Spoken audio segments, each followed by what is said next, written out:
Olá, seja muito bem-vindo, seja muito bem-vinda ao Band Entrevista.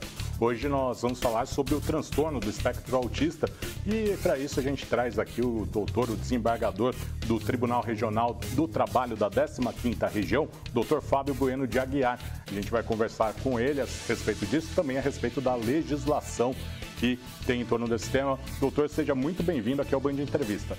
Muito obrigado, estou bastante honrado, muito feliz por estar aqui com vocês, poder compartilhar um pouquinho da minha experiência nesse campo e também falar um pouco dos aspectos legais. E comigo também está o Carlos Giacomelli. Carlão, seja bem-vindo. Já passo a bola para você, pode fazer a primeira. Obrigado, Marcos, é um prazer estar aqui novamente. Doutor, muito obrigado por vir aqui ao programa.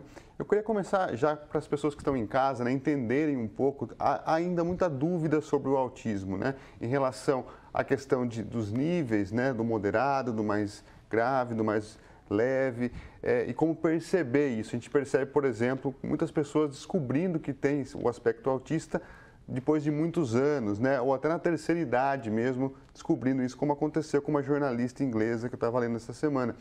Portanto, eu queria que o senhor falasse um pouco de como é a pessoa autista, o que o senhor pode falar sobre essa descoberta, esse processo de descoberta, em que pé que a gente está hoje, né, no entendimento do autismo.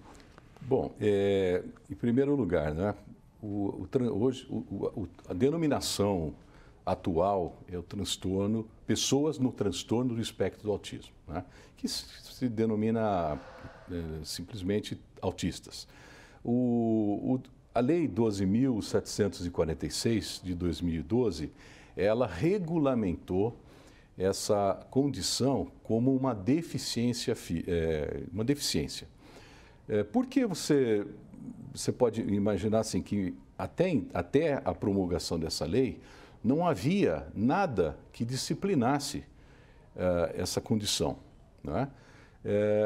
O autista, ou aquele que está no transtorno do espectro do autismo, ele não possuía os mesmos direitos que o deficiente, quer seja físico, quer seja intelectual, quer seja visual e assim por diante. Esse deficiente ele já possuía um regulamento próprio, né, que é a Lei 13.146 de 2015, e que lhe assegurava uma série de direitos, como, por exemplo, estacionamento privativo, né? Um estacionamento especial, reservado para as pessoas que têm deficiência. No caso, a lei de cotas, né? Que obriga as empresas, né, a contratarem um número de pessoas com deficiência no seu quadro de funcionários. A lei de preferência no atendimento em repartições públicas ou até mesmo privadas, como bancos, por exemplo, agências bancárias, supermercados e tudo mais. O autista não tinha esses direitos, não é? Até porque há uma dificuldade muito grande, como o Carlos até bem pontuou, de você definir ou até mesmo identificar quem está no espectro de autismo. Porque existem 3 níveis de espectro. O nível mais leve, que é o nível 1, é aquele nível que é quase imperceptível, né, mas a pessoa tem alguma dificuldade, como no caso, por exemplo, dos Asperger, né? O nível moderado, né, que essa pessoa tem algumas características, depois a gente vai falar um pouquinho quais são, e o nível mais acentuado, que é o nível mais crônico. Né? Então, como identificar essa pessoa? É muito difícil. Já o cadeirante, o deficiente visual, outros tipos de deficiência, é muito mais fácil, né? Até pela própria condição física. Então, a partir desta lei, o autista passou a ter os mesmos direitos. E o que é interessante, eu gostaria de fazer até uma correção, com todo respeito, com muito carinho, com a melhor das intenções, que não deve-se utilizar a palavra portador de deficiência. Porque portador é quando você carrega alguma coisa. Então eu carrego esse livrinho aqui e deixo em cima da mesa, eu sou portador. O deficiente, ele não é portador de nada, ele é deficiente.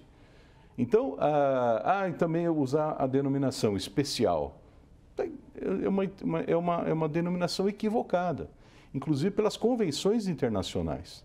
Já se aboliu essa denominação, justamente. Então, a pessoa é deficiente, ela não é portadora de nada. É muito difícil a gente se lembrar disso, né? Então, o deficiente, o autista, ele possui algumas características que o destacam, né? Como, por exemplo, a dificuldade de interação social.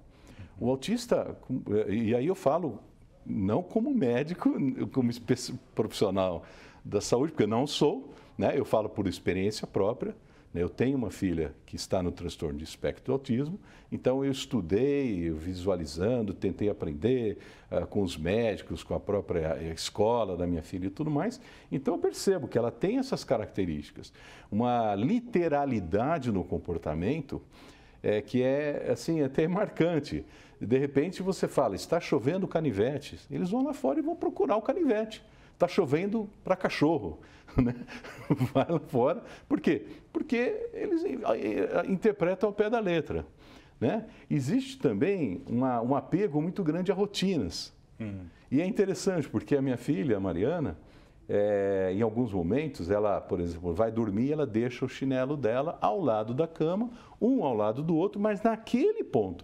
Se no dia seguinte você vai, acorda, tira os sandálios de lá, ela fica brava, ela quer o chinelo lá daquele jeito, né? O brinquedo, a lembrancinha fica em cima da mesa, exatamente do jeito que ela deixou e tem que ficar. É uma dificuldade, por exemplo, na alimentação, né? Eles têm uma restrição de alimentos. Eu soube, na semana passada, nós realizamos lá na Escola Judicial, no nosso Tribunal Regional do Trabalho aqui da 15ª Região, uma live em que foi relatado que uma médica especialista em autismo, ela, já uma senhora, ela a vida inteira só comeu 3 tipos de pratos. Nossa. A vida inteira.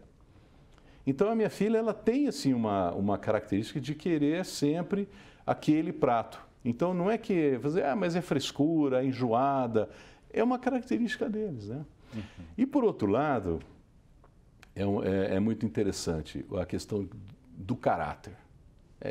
São extremamente sinceros, extremamente honestos. Se bem que a honestidade não tem meio termo, mas eles são honestos. Não conseguem fazer mentirinha, né? Se ele não gosta de você, ele não vai gostar de você. E não vai forçar, não vai fingir que não gosta.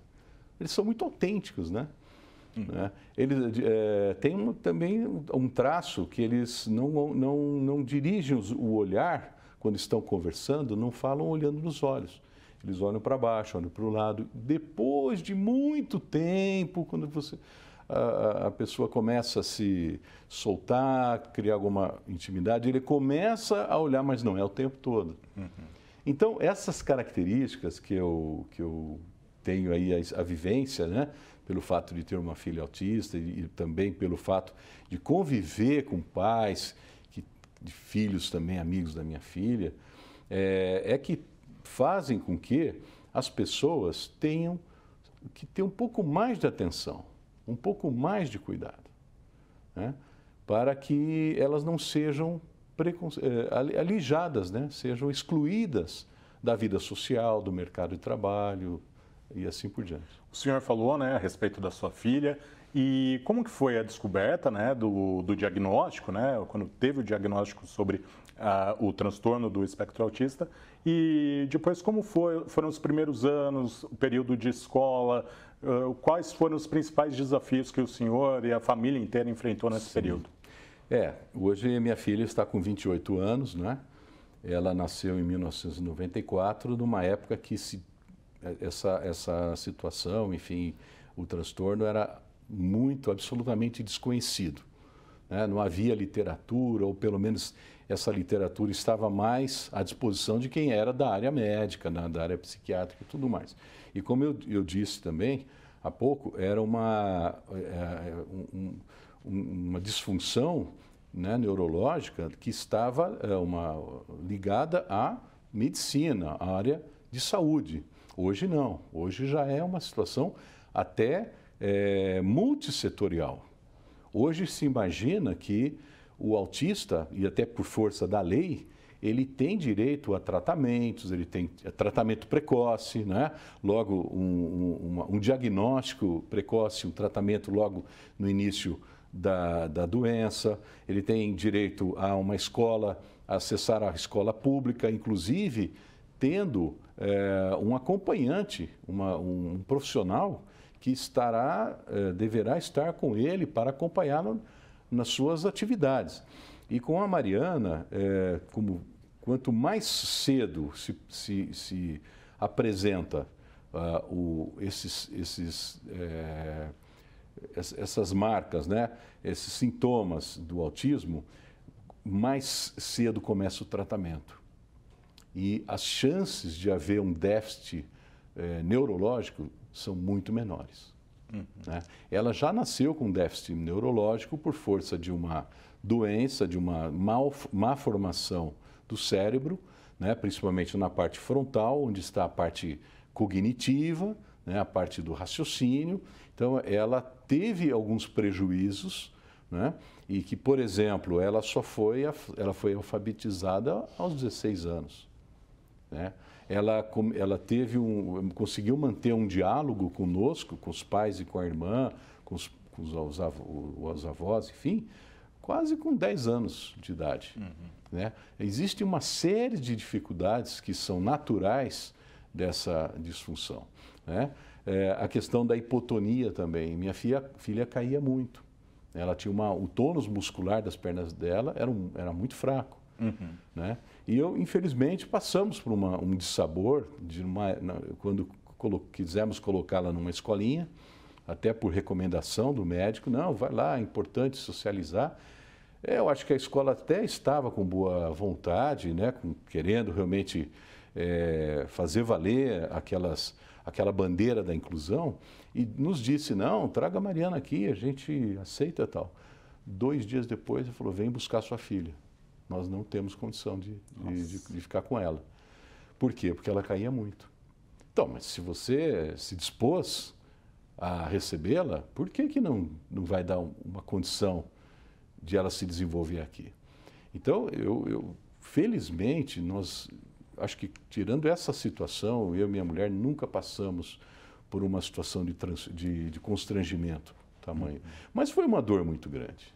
É uma dor imensa. Doutor, a gente vai agora fazer um intervalo, daqui a pouquinho a gente volta falando mais, né, sobre a experiência do doutor Fábio Bueno de Aguiar, desembargador do Tribunal Regional do Trabalho da 15ª Região, a experiência dele como um pai, né, de uma pessoa com o espectro autista, e também a gente vai falar sobre a legislação a respeito do tema. Não saia daí.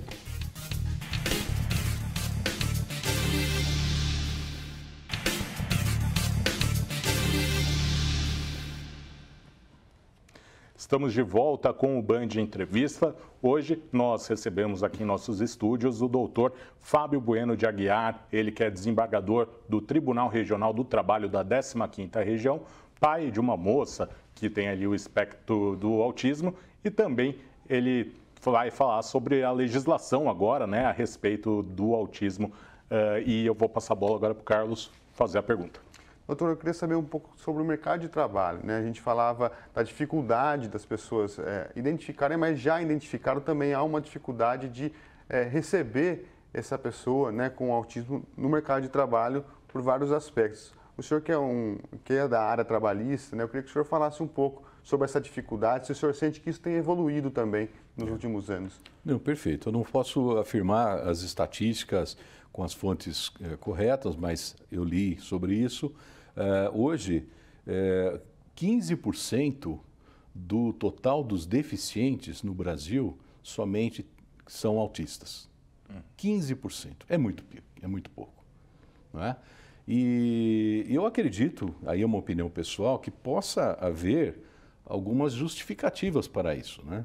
Por quê?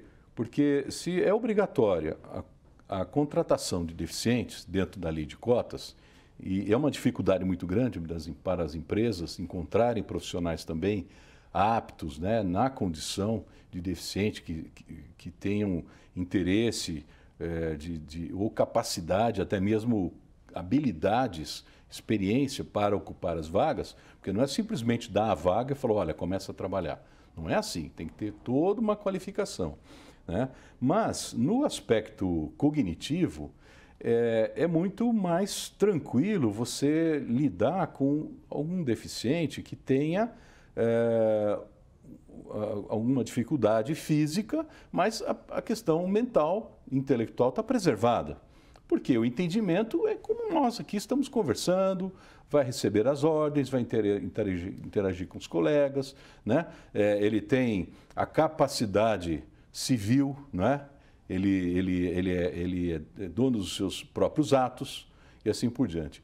Já o autista, e esse autista que vamos pensar naquele nível moderado, né? Que é aquele que há condição, tem aptidão para ser inserido no mercado de trabalho, o leve nem se fala, o leve é mais tranquilo, né? Mas o autista moderado, muitas vezes, ele não responde pelos próprios atos. Por quê? Porque muitas vezes ele tem uma curatela, ele é interditado judicialmente.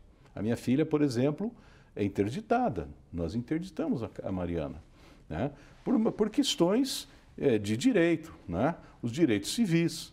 Né? Então, por exemplo, ela não tem obrigação de votar, ela não tem o título de eleitor. Se ela fosse homem, ela não teria que servir, não teria que se alistar no Exército. Né? Teria uma série de outras situações que a tornariam diferenciada. Não é? Mas, por conta disso, acredito que o mercado de trabalho não assimila ou não tem, talvez, capacidade ou até mesmo interesse em se amoldar a essas necessidades que o autista leve ou moderado demandam. Né? Por quê? Porque já não é fácil organizar o ambiente de trabalho para receber um deficiente. Né? Algumas adaptações têm que ser feitas, são necessárias, né? Até por força da lei, por força de uma questão de funcionalidade. Mas, no caso do autista, ele vem, anda pelos próprios pés, ele chega, senta, faz. Agora, quando é a questão da inter-relação, aí fica um pouco mais difícil.